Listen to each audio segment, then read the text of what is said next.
So for the fall festival this morning, my youngest son, Landon, he is a rhino.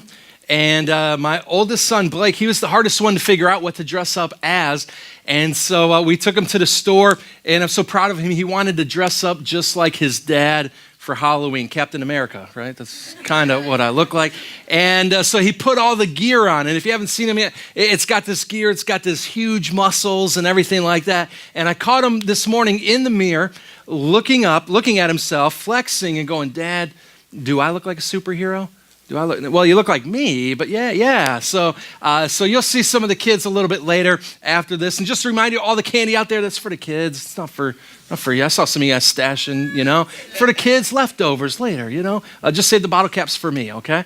But hey, glad you guys are here. Today we're in the middle of a series called Empire State of Mind. And we've been looking at Jesus' words on the Sermon on the Mount, some famous topics that he'd been talking about, topics like the Beatitudes, topics like prayer, which we looked at last week. And today we're going to talk about the tough topic of money, possessions, and eternity. What is the importance of money, possessions, and eternity? But first, every once in a while, I don't know if you think about this, but this is what I tend to think about. Every once in a while, I wonder what I actually would have and own if I didn't know what you had and you owned.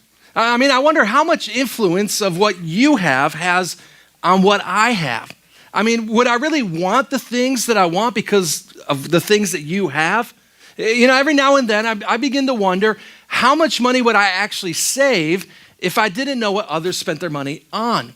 And sometimes, I don't know if this is bad pizza or, bad Chinese food from the night before, but every now and then, I also think about how much would I actually give away to others who have less than me if I didn't know what others had that was more than what I have.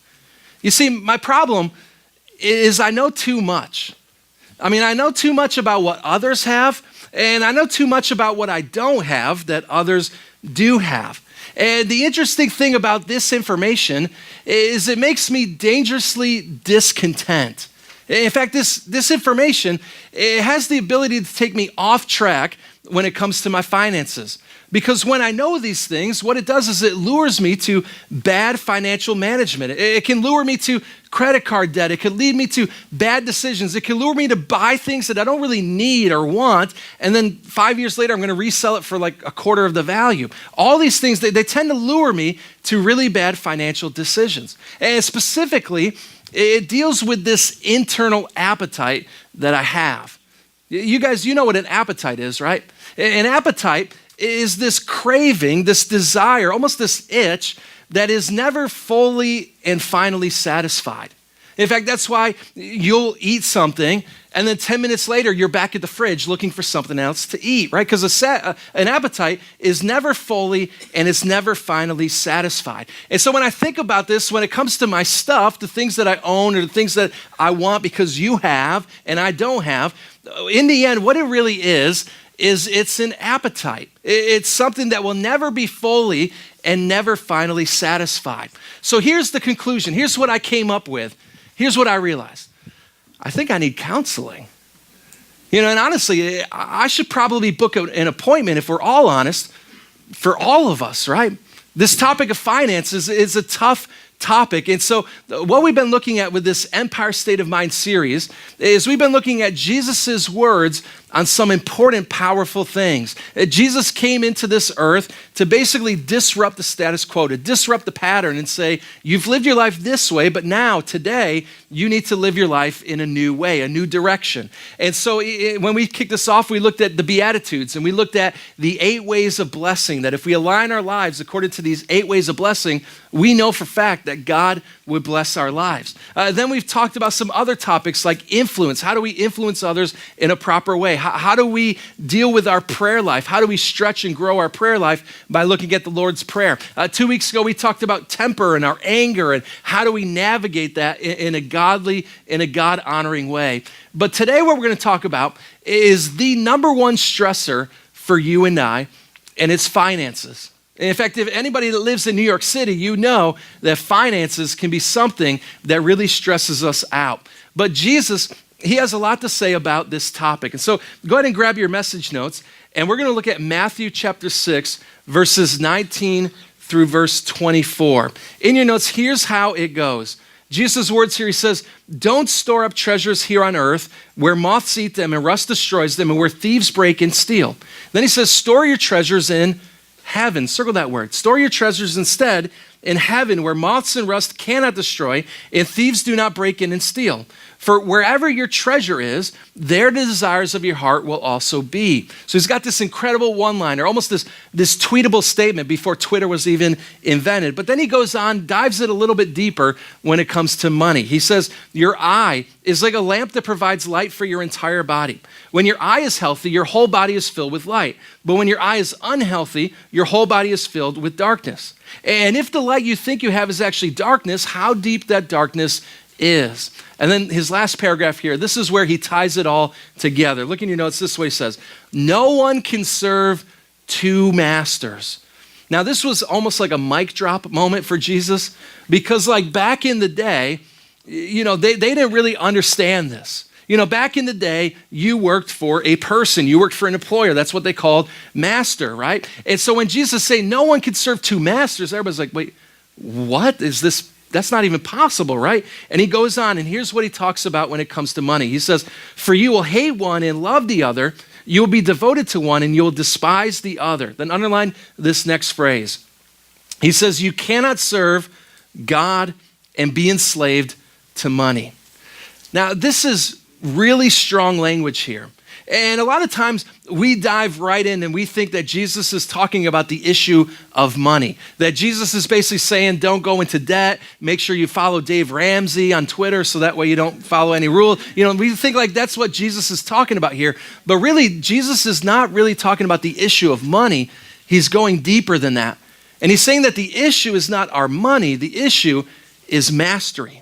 How we manage our money has to do with a lot of how we manage the rest of our lives. And what Jesus is saying is if we can't handle our money in a way that would determine, in a way of God's blessing, it's going to determine every other area of your life. If you can't follow God's principles for your finances, how can we follow God's principles for other areas in our life? And so the question today that it brings up is, well, how do we manage our money in a way that we're not mastered by it? We look at our culture today, and I think we all could agree that culture is mastered by money. Whatever sells, whatever brings the dollar, whatever brings the bottom line, that's what we go for. It doesn't matter about relationships, doesn't matter about integrity, doesn't matter about anything else. But how do we utilize our money in a God-given way that shows that we are not mastered by it? Well, if you look all throughout the Bible, you're going to see over and over again 5 daily decisions, 5 consistent decisions on how we as Christ followers are to handle our money, how we're to handle our finances. And so I want to walk through these 5 decisions, these 5 steps. Go ahead and open up your notes to the inside, and let's look at the first decision, the first biblical view when it comes to money. First is I have to recognize that all I have comes from God. I recognize that all that I have, in the end, it comes from God. Now, I'll admit, as you're writing this down, this is countercultural to like what we've learned from the beginning of life. I remember being a young teenager, and I would go ask my dad, can I have some money to go out to eat with my friends? And he said, well, where's your money? You're my dad. You're supposed to do that, right? And my dad instilled in me from the very early on that you need to work for your money. You work hard for what you get. If you want to go somewhere in life, you work hard for this. And we've even said things like there's no such thing as a free lunch, right? That there's nothing free in life. Everything we do, we have to earn for it. And so when we hear this point that all that we have comes from God, it almost rubs us the wrong way sometimes, right? Like, well, but I worked hard for what I have today. But see, in reality, if you think about your life, in reality, you are not where you are today 100% because of your own hard work and your willpower. Most of us, we got a big break from a friend that believed in us. We had a coach that inspired us, pushed us. We had someone that saw something in us that we couldn't see in ourselves. And many times in our life, we're a product of the people that invested in us, the people that gave us a chance, the people that were willing to take us on their shoulders for a little bit until we could find our own wings to fly. And we see this, but it's true in our own life. that all these gifts, all these abilities, these natural talents that we have, all of them are God-given. Look at James chapter 1, verse 17. James says this. He says, every good and perfect gift is from above. Circle that word. It doesn't say every good and perfect gift is from within. No, he says every good and perfect gift is from above, coming down from the Father of the heavenly lights, who does not change like the shifting shadows. Now, what does this verse have to do with my money, my finances? Well, in reality, when we understand that all we have comes from God and it's His to begin with, well, then when we're facing financial pressure, financial stress, financial debt, guess what? It's not really our problem alone. It's also God's problem. If everything we have comes from God, then stop trying to deal with the stress, the pain, all by yourself, because God can be a part of that process. Now, maybe you're here today and say, well, I don't really know if I believe that. I don't know if I believe that God is tied to my money. But honestly, whether or not you believe it or not, you have tied God to your money. Let me give you some examples. Maybe one day you bumped into a friend and you heard about how great their life was, their career, their family, all the 401ks that they have and all that stuff. And you walk away and you just mutter to God, man, God, would you just hook a brother up? Right. If you prayed that prayer, you tied God with money, right? Maybe you've done this. It's the end of the year coming up, and you got your performance review coming up, and you know that your performance review is tied to you getting a raise to possibly getting more money. If you prayed a quick prayer and said, God, I'll do whatever it takes. I will go to church every service, even in the rain, the snow, the sleet. I will do whatever it takes if you would just give me that raise. You've tied God with money. Or maybe you've done this when the Powerball comes out. And it's $1.5 billion. And you're like, God, if we've been on good terms, God. And if you just kind of slip me the numbers, I promise 10%, you're going to get it. You're going to get 10% back, right? So if you've done any of that, you have tied God with money. So it's important to realize that God can't do anything about your financial situation if you're not inviting Him to be a part of the process. So the first decision for most of us is we have to understand that everything we have, good and bad, all of it comes from God. So that's the first decision. Number 2 in your notes, the second decision to make when we read throughout the Bible, here's what it says. Number 2 is I learned to live joyfully within God's provision for my life. I live joyfully within God's provision for my life. Now, a few years ago, there was a Gallup survey that was conducted, and they asked people, how much money do you think you would need in order to be rich?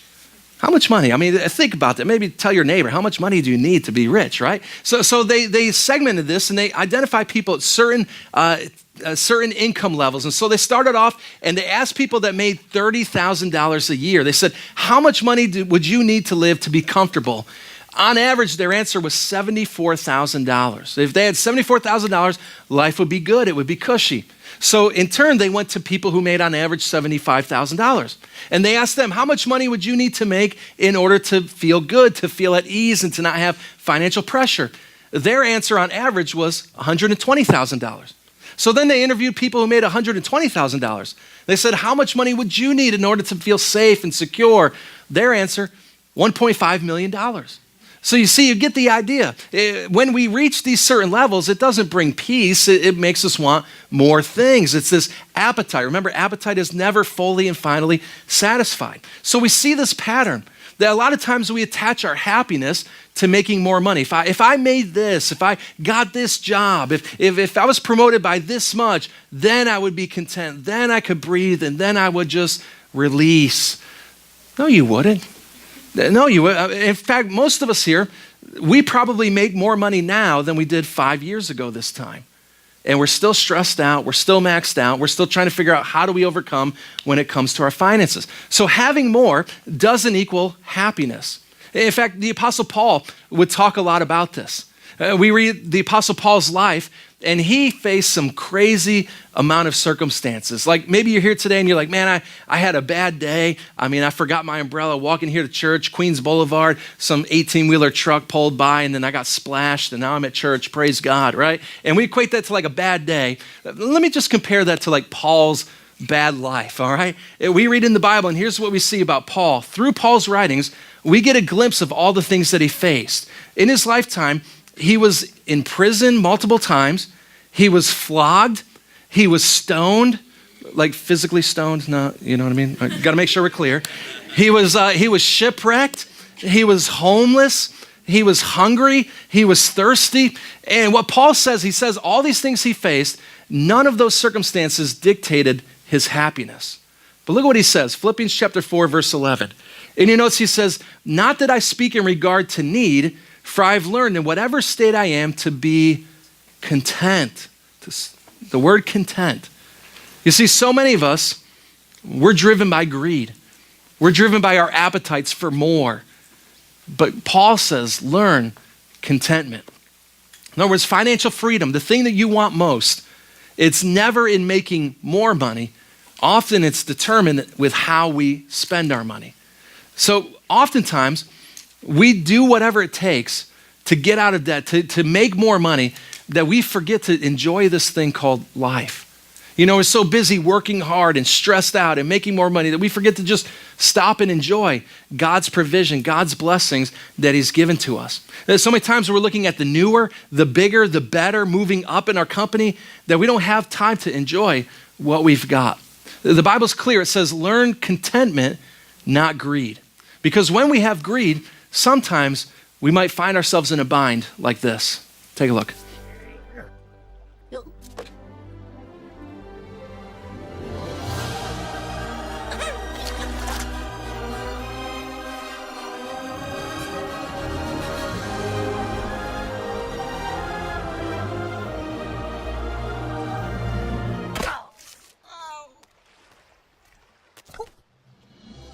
Welcome, brother. Behold, Scratlantis.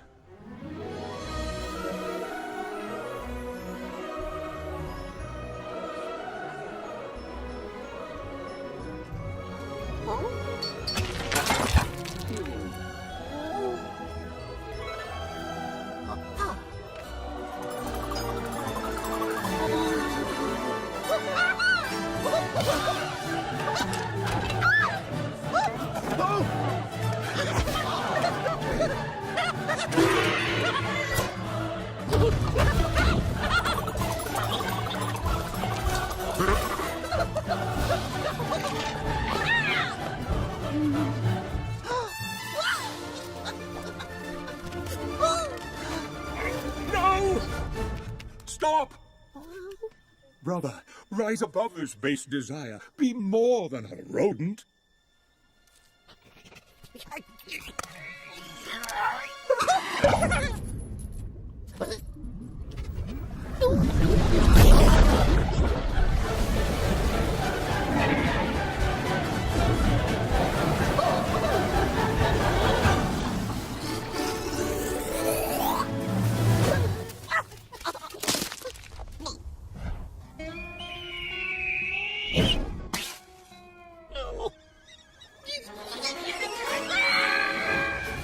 All right, so in a weird way, we don't want to end up like that, right? So it's important we learn God's provision for our life, but then let's go across the page in our notes, look at decision number 3. Decision number 3 is I learned to honor God by giving him the tithe. I learned to honor God by giving him the tithe. Now, for the past 18 months, my son Blake has this little minion piggy bank thing. And we've been doing our best to fill that up with any times we have any coins, like when we clean the apartment and we're vacuuming and it sucks up a penny. Here you go, Blake, put it in there, right? And so for the past 18 months, he's been collecting all this stuff. And we decide on a day that he has no school, we're like, let's see how much money is in this thing. And let's go to Stop and Shop, and there's a little Coinstar machine. We'll dump it out. Let's see what's going on. And so while we're driving there, Blake's like a kid at a candy store. Can't wait. How much is in there, right? And so we make like wagers. Hey, Blake, what do you think is in there? And he said, well, Dad, what do you think? I said, maybe $15. I bet you barely you'll have $15 in there.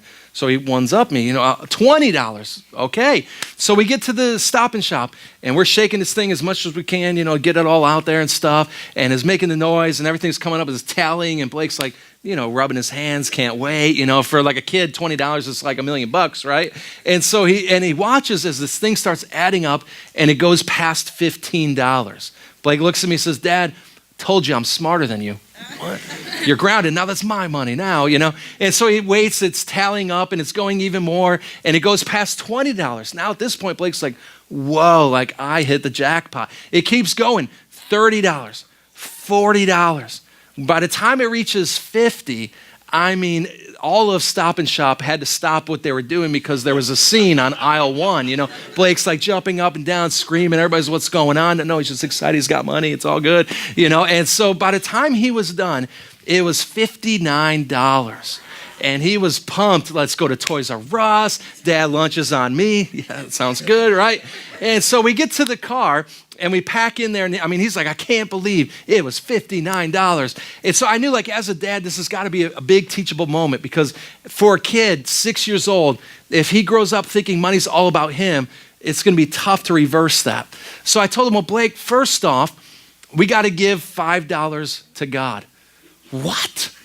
$5 to God, that leaves me left with $55 or $54. Are you serious? Yeah, Blake, right. So I had to kind of coach him through it, explain why. And so he kind of released, okay, I'll give the $5, but it's going to go to the hurricane mission stuff. Okay, that's good. Good, we'll do $5, right? But the whole time he was like, what is this, right? Even for a 6-year-old, like, this doesn't sound right. It doesn't sound fair. And let's be honest, some of us, when we grow up, or some of us in our life right now, we still face that same internal conflict that my son Blake did. Like, wait a minute, I worked hard for this. Why does God want this thing called the tithe? Isn't that Old Testament? Old Testament we don't follow anymore, right? No, we actually do, right? And so, like a lot of times we struggle with this. And for most of us, to be honest, it's probably because we've heard it mistaught or misrepresented, or we've seen it be abused somewhere else and someone just kind of took money and ran off. But really what tithing is all about is what's happening in the heart. That God says, I'm giving you blessings, and I'm asking you to turn around and to be a blessing for those as well. And see, the concept of tithing benefits you way more than it does the organization or the place that you choose to give it to. Look at what Deuteronomy chapter 14 says in your notes. It says, the purpose of tithing is to teach you always, underline that word, star that word, circle that word, put it in bold somehow, but it says the purpose of tithing is to teach you always to put God first in your lives. That's the whole concept. It says always, not when there's enough left over at the end of the month, not when, hey, everything's all good and everything's cushy. It says, no, always, this is a way for me to put God first. Now, to break it as simple as possible, break it down, let's say we make $100, right? And so we got $100, so then that means the tithe, the first 10% is actually $10. Yeah, we got math students here. All right, good. I was getting nervous for a minute. It is warm in here, all right? But all right, so let's say we make $1,000, then the first 10% it's $100, right? So tithe is this concept of 10%, and it's a way that we give it back to God, and it's a way that we tell God that he's first place in our life.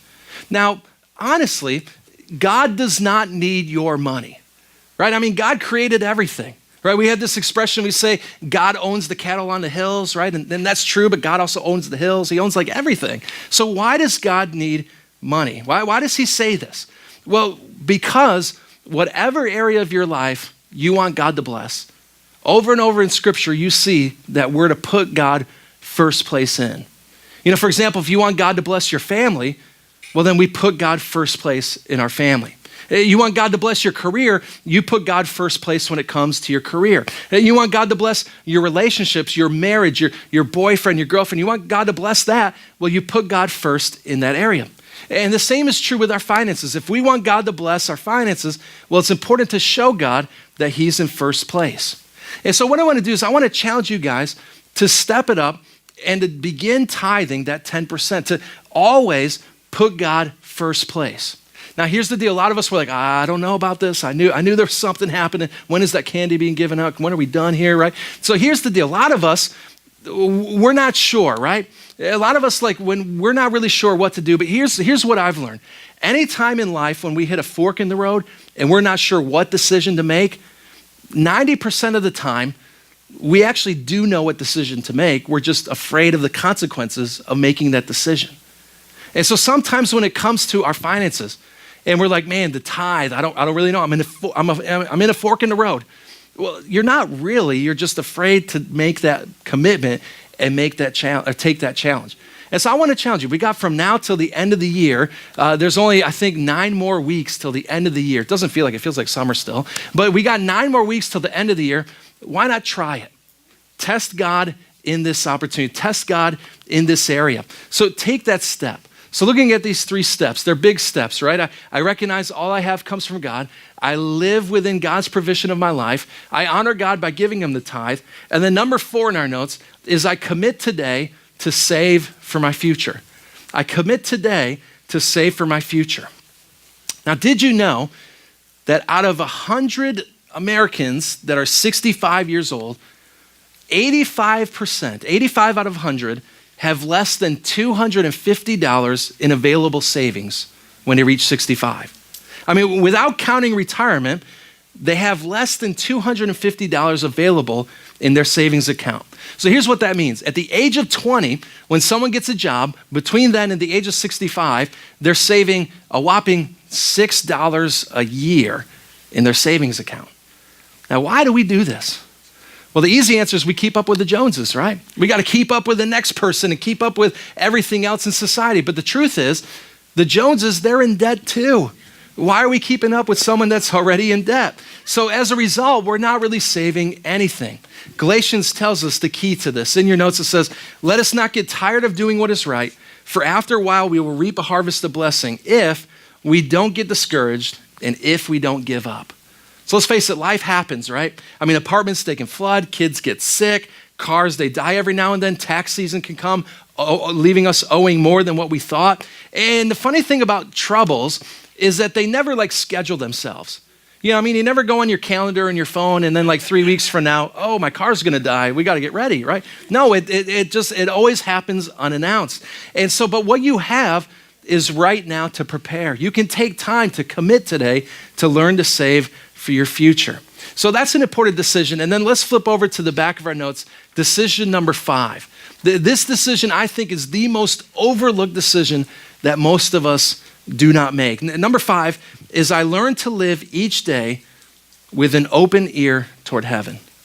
I live each day with an open ear toward heaven. You know, in the Old Testament, we read the story of the Israelite people. You know, we read the story about how God brings them out of slavery in Egypt, and he ushers them into this new place called the Promised Land, which is modern day Israel today. And right at the heels of them entering the Promised Land, God takes a quick time out, and he almost tells his people how they are now to live now that they're entering the Promised Land. And here's one of the commands that he gives his people. Deuteronomy chapter 15 in your notes. It says, I command you to be open-handed toward your brothers and toward the poor and toward the needy in your land. You see, God wants you to live with an open hand to the poor, to the family, to friends, to honor God with your tithing and your giving. And the reason why God wants us to open up our hands is because God can do more when our hands are open than when we have our fists clenched. You know, some of us, we live our lives and recognize all that we have comes from God. No, it doesn't. It's all mine. Live within God's provision of my life. No, that's okay because you only live once, so we got to spend it all, right? Tithe, that's what Christians do. I'm not going to do that. You know, we say all these things and we live our lives with clenched fists. But when we open up our hands and we take God at his word and we're willing to align our life with these principles, what it does is it opens up our hand to receive God's blessing. God can't bless you when we're living our lives like this. And so the question we have to ask ourselves is, do I trust God enough to live with an open hand? Am I willing to take God at his word and to live my life with an open hand?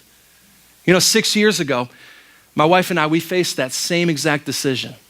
6 years ago on September 11th, 2011, we packed up in our little Toyota Corolla, and we drove, me, my wife, and then my 6-month-old son to a little part in Queens that we had never heard about called Forest Hills.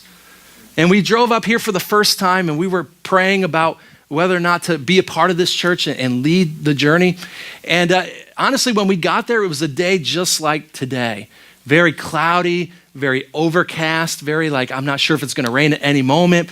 And we just kind of walked around the streets of Forest Hills. And because we weren't locals, the people who don't live in New York City, they go to like the chain places, the chain restaurants, right? So we went to Dunkin' Donuts to like kind of cool off and get a feel for the place. And while we're there, we're sitting at the little benches, and there is an elderly gentleman talking or berating basically the young teenage girl because they don't have Texas toast at Dunkin' Donuts. I mean, he was like, yeah, where is their Texas toast? I remember watching this, and I wasn't like a New Yorker then, but it's like, bro, it says Dunkin' Donuts, not Dunkin' Texas Toast. Well, go to like a grocery store to get some Texas toast. But I remember watching that, and again, the stereotype of New Yorkers, oh no, what are we doing here? So we walked to an open house co-op, and we just wanted to see, what does a New York City apartment look like? 400 square feet, open up the kitchen drawers, and there was the wall, you know? And then we're like, what is the price of this? How do people afford this? Oh yeah, there's a maintenance fee because it's a co-op. What?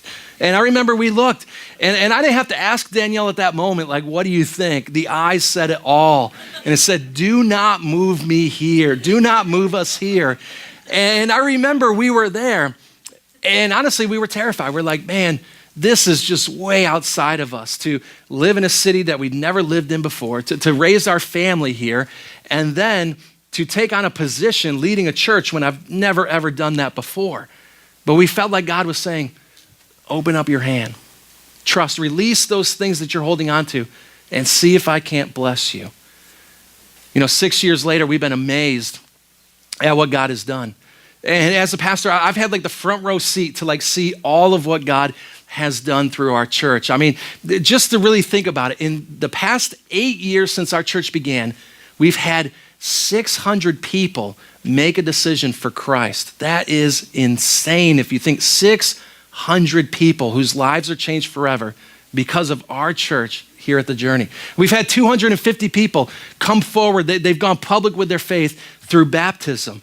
Absolutely incredible. We've had 3,000 people walk through our doors for the first time to hear God's life-changing message. Most of them because you invited them and you invited them to be a part of all these things. And it's been amazing to see what God has done. And again, I've had a front row seat to see all of this. I've watched many of you how God has changed your life. I've watched for many of you or some of you how you had addictions before and God helped you break those addictions. I've seen people who have stepped up and pursued their God-given dreams and watch how God opened doors like he never could have opened doors. I've seen some of you, I've even had the ability to marry some of you guys and watch you guys have kids and start a family. And it's cool, but it's weird because I'm like, man, I'm getting a little bit old. That's weird, right? But to be honest, it's been the absolute thrill of my life. And I was so scared back then. I didn't really know much, but all I knew was if I open up my hand and trust God, what could he do? You know, I look back 6 years later, and I'm so proud of our church. I'm so happy for what God has done. But every Sunday, there's something in my heart that says, there's more. Like we can do more as a church. If you want to know what keeps me up late at night, it's two things. One, Landon, he keeps us up pretty late at night sometimes. And then the second thing that keeps me up late at night is just knowing that every week there are people in this city that desperately need Jesus and we can't reach them fast enough. And so over and over, I begin to feel like God has been saying that there's more for our church, that our church can have an even greater impact, not just in Forest Hills, but what if God wants us to impact people in the city? What if God gave us an opportunity to reach every single person in New York City and show them God's love and God's mercy? See, one of the things that we're stepping out in faith and doing, and this is our big announcement, but one of the biggest things that we're stepping out in faith and doing is next year this time, we want to be one church that meets in two locations. So our goal and our prayer is we're going to celebrate what God has done here in Forest Hills, and we're going to keep doing what God has done in Forest Hills, but we're going to step out in faith and we're going to start a new location to reach even more people here in Queens. And the reason why is because, well, number one, if you've ever ridden a transit train on Sundays, you know, if you live in Astoria to get here to Forest Hills, Queens, it probably takes like 3 subway trains, a bus, and then you just got to call Uber and give up and just show up, right? So like one of the reasons why is we know that if we could meet at strategic places geographically all throughout Queens, we can have an even greater impact and share the love and message of Jesus Christ with those around. And so what we're trying to do is we're going to keep what we got here in Forest Hills. We're going to keep celebrating here every Sunday morning with our 2 services and soon to be even more comfy seats. But on Sunday nights, we're going to begin meeting in Astoria, Queens, and we're going to start a location out there. We're going to start Easter Sunday, which is April 1st, and we're going to meet monthly there. So once a month, kind of build a base, build a core team together. And then on September 9th, 2018, we're going to be one church that meets in 2 locations. And I'm pumped. I'm excited. And part of me a little bit has that same nervous trepidation that I did 6 years ago. Like, are we really going to do this? But I believe that Jesus is clear when he says that he will build his church. All Jesus is doing is he's looking for people that are willing to build his church as well. And so when you came in today, you received this little envelope that talks about our special offering that we're kicking off today. And it lasts from now until January 31st of 2018. And we're calling it the Epic Offering. Why? I like that name, Epic. But what it stands for is every person in the city.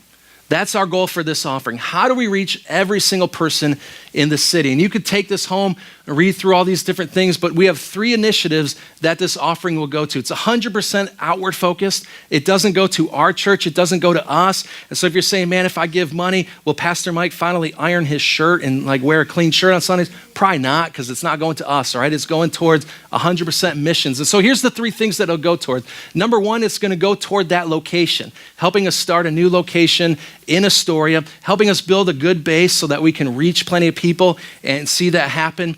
The second part of the offering is in order to reach every person in the city, we can't do it alone. Like starting another location is awesome, but that's not going to reach 8.5 million people.